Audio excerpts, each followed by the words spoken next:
مٹیاری ضلع ثقافتی کاشیگری کی وجہ سے دنیا بھر میں مشہور ہے۔ دریائے مٹی کو ہاتھوں کی مدد سے نم کر کے نہ صرف ٹائلز بنائی جاتی ہے بلکہ دیدہ زیب برتن بھی تیار کیے جاتے ہیں۔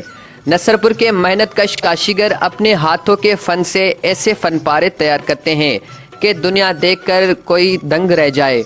دریائے مٹی کو اپنے ہاتھوں سے گوندھ کر کچھ دیر رکھنے کے بعد مختلف رنگوں کے رنگینیاں بھر کے ٹائلز اور برتن بنائی جاتے ہیں۔ نصر پور کے کاشیگر نہ صرف سندھ کلچر کے عکاسی کرتے ہیں جبکہ قدیم روایت کو بھی زندہ رکھتے ہیں۔ مٹیاری کی منارہ مسجد، درگاہ سخی ہاشم شاہ، ٹھٹا کی شاہجہان مسجد، لال شہباز قلندر، شاہ عبداللطیف بھٹائی، سچل سرمست کی مزار اور دیگر تاریخی مقامات پر لگے کاشی کا ٹائلز توجہ کا مرکز بنے رہتے ہیں۔ قدیم دور میں مٹیاری میں 40 سے زائد کارخانے ہوا کرتے تھے۔ حکومتی عدم توجہ کے باعث اب صرف 4 بچے ہیں۔ کاشیگر کہتے ہیں حکومتی سرپرستی مل جائے، قدیم روایت کو جدید انداز میں پیش کر کے ایسے فن سے پاکستان کا نام دنیا بھر میں مشہور روشن کیا جا سکے۔